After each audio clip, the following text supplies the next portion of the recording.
VTV ప్రైమ్కి స్వాగతం. Andhra Pradesh budget సమావేశాలు జరుగుతున్న సందర్భంగా ఈ వీకెండ్ రివ్యూ కార్యక్రమంలో 4 అంశాలని మనం ఒక సూక్ష్మంగా విశ్లేషించినట్లయితే, ప్రధానంగా బడ్జెట్కి సంబంధించి బడ్జెట్ ప్రవేశపెట్టిన తర్వాత ఆ బడ్జెట్కి సంబంధించి ఒక పవర్ పాయింట్ ప్రజెంటేషన్ ఇస్తూ విపక్ష నేత అనాలి, ప్రతిపక్ష నేత అనడానికి వాళ్ళు యాక్సెప్ట్ చేయట్లేదు కాబట్టి జగన్మోహన్ రెడ్డి గారు ఆయన ఒక పవర్ పాయింట్ ప్రజెంటేషన్ చేస్తూ అనేక అంశాలను ఆయన లేవనెత్తారు. ప్రధానంగా ఇచ్చినటువంటి సూపర్ 6 హామీలనేమో ఒకవైపు మేము ఖచ్చితంగా అమలు చేస్తామని చెప్పిన వాళ్ళు చెప్తూ ఉన్నారు. మరి అమలు చేసేటువంటి క్రమంలో దాదాపుగా ఇప్పుడు సంవత్సరం పూర్తవుతున్నటువంటి నేపథ్యంలో ఇంతవరకు చాలా స్కీమ్స్ ఎక్కడా కూడా స్టార్ట్ చేసినటువంటి ధర్మలా కూడా లేదు. అదేవిధంగా బడ్జెట్ కేటాయింపులను పరిశీలించినట్టయితే చాలా ఆశ్చర్యకరంగా ఉన్నాయి.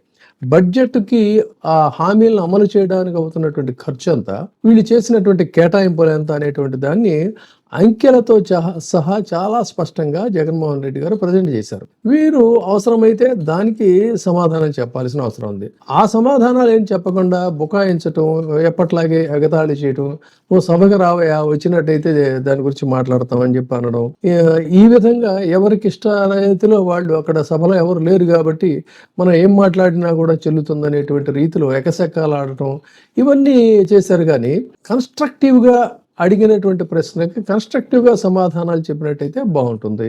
సో అసలు ఎక్కడ కూడా ఒక constructive debates, discussions, democratic setup అనేటువంటిది ఆంధ్రప్రదేశ్లో కనిపించడం లేదు కాబట్టి అది ఆశించడం కూడా అనవసరమే. అయితే ఈ ప్రశ్నలు మాత్రం డెఫినెట్గా భవిష్యత్తులో కేటాయింపులు లేనటువంటి పరిస్థితుల్లో ఏ విధంగా మీరు జస్టిఫై చేస్తారు, ఈ స్కీమ్స్ని ఏ విధంగా అమలు చేస్తారన్న ప్రశ్న మాత్రం అది జనం నుంచి కూడా మెల్లగా మొదలవుతుందనడంలో సందేహం లేదు. అయితే ఈ నేపథ్యంలోనే అదే సభలో అధికార కూటమిలో భాగస్వామి అయినటువంటి బీజేపీకి సంబంధించినటువంటి సభ్యులు, ఒకప్పుడు చంద్రబాబు నాయుడు గారికి అత్యంత సన్నిహితులు, కేంద్ర మంత్రిగా పనిచేసినటువంటి అనుభవం ఉన్నటువంటి వ్యక్తి ఆయన సుజనా చౌదరి గారు చాలా వ్యాలిడ్ పాయింట్స్ని ఆయన సభలో లేవనెత్తారు. అయితే ఆశ్చర్యం ఏంటంటే యావత్ సభ అంతా కూడా చాలా పిన్ డ్రాప్ సైలెంట్గా ఆశ్చర్యపోయి ఆయన అడిగినటువంటి ప్రశ్నలకు అలా అందరూ కూడా కిమ్మన్నాస్తి అంటారే ఆ విధంగా చూశారు, ఇన్క్లూడింగ్ మరి స్పీకర్ సీట్లో కూర్చున్న ఆయనతో సహా. కానీ దానికి మరి ఎలాంటి జవాబు కూడా మళ్ళీ దాని గురించి వివరణ అనేటువంటిది ఇచ్చినటువంటిది లేదు. చాలా వ్యాలిడ్ పాయింట్స్ ఆయన లేవనెత్తింది ఏంటంటే, కేటాయింపులు అప్పులు చేశారు, తర్వాత అప్పులు చేయటం అనేటువంటిది బాగానే ఉంది, కానీ ఆదాయం ఎక్కడి నుంచి ఉంది, ఆదాయ వనరులు అసలు మీరు ఏ విధంగా మీరు ప్లాన్ చేసుకున్నారు, వ్యవసాయానికి సంబంధించినటువంటి అంశాలు ఏంటని ప్రతి అంశాన్ని కూడా చాలా సూటిగా స్పష్టంగా సూదంటు రాయిలాగా ఆయన వేసినటువంటి సూటి ప్రశ్నలు. కొనేది వీళ్ళైతే వైసీపీ వారు ప్రశ్నించారని చెప్పానంటే దాన్ని ఏదో ఎప్పటిలాగే మీరు బొకాయించి గొడవ చేసి అల్లరి చేయొచ్చు. కానీ మీ అధికార పార్టీకి సంబంధించినటువంటి వ్యక్తి, అందులో అనుభవజ్ఞులైనటువంటి వ్యక్తి, ఆయన అడిగినటువంటి ప్రశ్నలు చాలా వ్యాలిడ్ పాయింట్స్. మరి బడ్జెట్ మీద దాని మీద ఇంతవరకు అసలు ఏమీ మాట్లాడలేదు. అసలు అదేదో పెద్ద విషయమే కాదన్నట్టు. గమ్మత్ ఏంటంటే వాళ్ళ అనుకూల మీడియా కూడా ఈ అంశాన్ని ఎక్కడ హైలైట్ చేయాలి. నిజానికి చాలా హైలైట్ చేయాల్సినటువంటి అంశం. అధికార పార్టీ సభ్యుడు అంత వ్యాలిడ్ పాయింట్స్ బడ్జెట్కి సంబంధించి మాట్లాడితే ఎక్కడా కూడా ఆ వార్తకి ప్రయారిటీ అనేటువంటిది లేదు. ఇంతేకాదు, గతంలో జరిగినటువంటి సమావేశాల్లో కూడా ఇదే ఈయన సుజనా చౌదరి గారు అప్పుడు కూడా ఆయన చాలా కన్స్ట్రక్టివ్గా మాట్లాడారు. అదేవిధంగా జ్యోతుల నెహ్రూ కూడా ఆయన మాట్లాడాడు. కానీ మరి ఆయన దీంట్లో ఏదో అసహనం అనేటువంటిదో ఏదో కనిపించింది. కానీ బట్ ఆయన సీనియారిటీయే. బట్ వేరాజ్ with seniority and constructive debate discussion అనేటువంటిది సుజనా చౌదరి నుంచి వినిపించింది. దానికి మరి వాళ్ళు జవాబు చెప్పాల్సినటువంటి అవసరం ఉంది. ఇక కౌన్సిల్ విషయానికి వచ్చినట్టయితే, కౌన్సిల్లో అంటే ఈ ఫ్లోర్లో ప్రధానమైనటువంటి ఫ్లోర్ల అసెంబ్లీలో ఎక్కడైతే వీళ్ళకి వైసీపీకి ఒక క్రియాశీలకమైనటువంటి రోల్ ఇవ్వలేదు, అందుకని వాళ్ళు కూడా అటెండ్ అవ్వట్లేదు. కానీ వాళ్ళ భావన ఏంటి అన్నట్లయితే వైసీపీని లేవకుండా తొక్కేయాలి అనేటువంటిదే ఇది.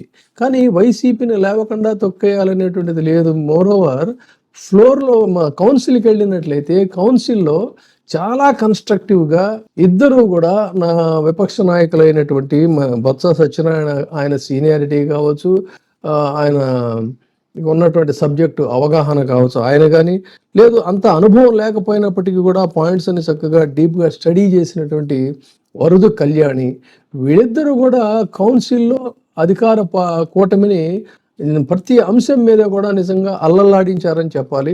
ముఖ్యంగా వైస్ ఛాన్సలర్స్ అంశానికి సంబంధించి ప్రతిదీ కూడా ఆయన ఆధారాలతో సహా కూడా ఆయన సభకి సబ్మిట్ చేశారు బొత్స సత్యనారాయణ గారు. కానీ దాని మీద డెఫినెట్గా వాళ్ళు ఎలాంటి జవాబు చెప్పలేరు కాబట్టి అప్పట్లాగే బుకాయింపు అనేటువంటిది బుకాయించారు. తర్వాత సూపర్ 6కి సంబంధించి కూడా వరదు కళ్యాణి వారు మాట్లాడినటువంటి ప్రశ్నలకు కూడా కన్స్ట్రక్టివ్గా ఉన్నటువంటి ఇష్యూలో అదే రీతిలో సమాధానాలు చెప్పకుండా అక్కడ కూడా అల్లరి బుకాయింపు అనేటువంటిదే సాగింది. కానీ ఏదేమైనా వైసీపీ గళాన్ని కౌన్సిల్లో గట్టిగా వినిపించడంలో మాత్రం వీళ్ళిద్దరూ కూడా చాలా క్రియాశీలకంగా వ్యవహరించారనేది చెప్పక తప్పదు. ప్రతి అంశాన్ని కూడా వాళ్ళు తూర్పారబడుతూ కన్స్ట్రక్టివ్ డిస్కషన్ చేశారు. ఇక ప్రతిపక్ష హోదా అనేటువంటి విషయానికి వద్దాం. ఈ ప్రతిపక్ష హోదా అనేటువంటి దానికి పదే పదే ఎప్పట్లాగే వీళ్ళు ప్రతిపక్ష హోదా ఎందుకు వస్తుందని చెప్పని ఎగతాళి చేయటం, హెక్కలు చేయటం, జోకులు వేసుకోవటం, వాళ్ళల్లో వాళ్ళు ఆనందించటం, ఇదే జరుగుతుంది తప్ప సభలో ఎక్కడ ఒక హోందాతనం అనేటువంటిది అయితే కనిపించలేదని స్పష్టంగా చెప్పొచ్చు. ప్రతిపక్ష హోదా గురించి నిబంధనలు ఏం చెబుతున్నాయి అనే దాని మీద గతంలో మనం కూడా చెప్పాం, 2-3 సార్లు చెప్పాం, ఒకసారి కాదు. మళ్ళీ తాజాగా ప్రతిపక్ష నేతగా గుర్తింపు పొందాలి అన్నట్లయితే జనతా ప్రభుత్వం ప్రవేశపెట్టినటువంటి 1977 చట్టంలో 10వ వంతు సభ్యులు ఉండాలన్నటువంటి నిబంధన ఏదీ లేదు. ప్రతిపక్ష నాయకుడిగా గుర్తింపుకు కనీసం సభ్యుల సంఖ్యను కూడా అందులో సూచించలేదు. సభలో అధికార పార్టీని వ్యతిరేకించే పార్టీలతో ఎక్కువ మంది సభ్యులుండే పార్టీ నేతనే ప్రతిపక్ష నేతగా సభాధ్యక్షులు గుర్తిస్తారు. అదే సభలో అధికార పక్షాన్ని వ్యతిరేకించే ప్రతిపక్ష పార్టీలు, ఇది కూడా మనం గతంలో చెప్పాం, ప్రతిపక్ష పార్టీల సమాన సంఖ్యలో కానీ గనక ఉన్నట్లయితే ప్రతిపక్ష నాయకుడిగా ఎవరు ఉండాలి అనేటువంటి దాన్ని అది అప్పుడు ఆ సిచ్యువేషన్స్ని బట్టి సభాధ్యక్షుడు నిర్ణయిస్తాడు. అది ఆయనకు ఆ డిస్క్రిషనరీ పవర్ అనేది ఉంది. ఆ విధంగా సభాధ్యక్షుడి గుర్తింపు పొందిన ప్రతిపక్ష నేతకి ఏ జగన్మోహన్ రెడ్డి గారు అయితే డిమాండ్ చేస్తున్నారో ఆ విధంగా సభ లోపల కానీ బయట కానీ భద్రత, ఇతర జీతభత్యాలు, సహాయ సిబ్బంది, అధికారిక వాహనం ఇవన్నీ కూడా కేబినెట్ హోదాతో కల్పించడం అనేటువంటిది ఒక సంప్రదాయంగా వస్తుందని చెప్పని తాజాగా మళ్ళీ లోక్సభ సచివాలయంలో మాజీ డైరెక్టర్ అయినటువంటి గుమ్మడిదల రంగారావు గారు చెప్పినటువంటి దీన్ని దినపత్రిక ఒకటి తాజాగా ప్రచురించింది. ఈ అంశాన్ని గతంలో మనం పదే పదే చెప్పాం. ప్రతిపక్ష హోదా ఎవరికి ఇస్తాం అంటే ఏపీలో సెక్షన్ 12 ప్రకారంగా ప్రభుత్వ వ్యతిరేక పార్టీ నాయకుడై ఉండి ప్రతిపక్ష పార్టీలో ఆ పార్టీకి అత్యధిక సంఖ్యాబలం ఉండాలి, అప్పుడు మాత్రమే తీసుకోవాలనేమో అయ్యన్న పాత్రుడు ఆయన మాట్లాడాడు. కానీ దీనికి ఆయన ఏం బేస్ చేసుకుని మాట్లాడాడు అనేటువంటిది లేదు. ఏ పార్టీకైనా 10% సీట్లు వస్తేనే గుర్తించాలనేటువంటి నిబంధన ప్రాతిపదిక అని చెప్పని వాళ్ళు పదే పదే వాదిస్తున్నారు. కానీ దేశంలో ఏ చట్టంలో కూడా లేదు. దేశం మొత్తానికి ఒకటే రాజ్యాంగం, ఒకటే చట్టం ఉంటుంది తప్ప వీళ్ళకి అలాంటి చట్టాలు ఏమి ఉండవు. ఇదే విషయాన్ని మాజీ Lok Sabha secretary general PDT Achari June 1వ తేదీన ఆయన చాలా స్పష్టంగా ఢిల్లీ అసెంబ్లీ ఎన్నికల్లో కూడా ఇదే జరిగిందనేటువంటి దాన్ని చెప్పారు. ఆయన ఏమని 2015 ఢిల్లీ అసెంబ్లీ ఎన్నికల్లో 70 స్థానాలకి బీజేపీకి కేవలం 3 సీట్లే వస్తే ఆ పార్టీకి ప్రతిపక్ష హోదా కల్పించారనే విషయాన్ని గతంలో పదే పదే మనం చెప్పాము, చాలామంది చెప్పారు. మళ్ళీ ఆయన కూడా ఆచార్య గారు కూడా చాలా స్పష్టంగా చెప్పారు.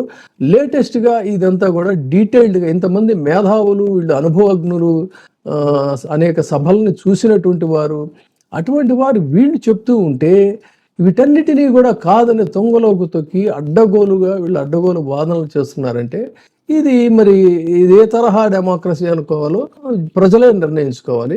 కాబట్టి వాళ్ళు ఎలాగ ఇవ్వనప్పుడు ఏంటంటే జగన్మోహన్ రెడ్డి గారు చెప్పినట్టు ఆయన తనదైనటువంటి శైలిలో వివిధ అంశాల మీద ప్రజల పక్షాన తన ప్రజాగళాన్ని వినిపిస్తానని చెప్పని అన్నాడు. కాబట్టి ఇప్పటికైనా ఆయన గుమ్మడిదల రంగారావు గారు మాజీ డైరెక్టర్ లోక్సభ సెక్రటేరియట్లో మరి ఎలాంటి వాళ్ళు చెప్పిన మాటలకైనా మీరు విలువేస్తారంటే ఎట్టి పరిస్థితుల్లో వాళ్ళు ఇవ్వరు. కానీ ఇది ప్రజలకు తెలియాలి కాబట్టి మనం మళ్ళీ వారి మాటల్ని మన మాటలుగా మనం చెప్తున్నాం. సో ఇది అక్కడ ఉన్నటువంటి ప్రజాస్వామ్య వ్యవహారం అని అయితే చెప్పచ్చు. Thank you. చూస్తూనే ఉండండి వీటీవీ. ఇప్పుడే సబ్స్క్రైబ్ చేయండి, లైక్ చేయండి, షేర్ చేయండి. వీటీవీ ప్రైమ్, నీ ఉత్తమాభిరుచుల సమ్మేళనం.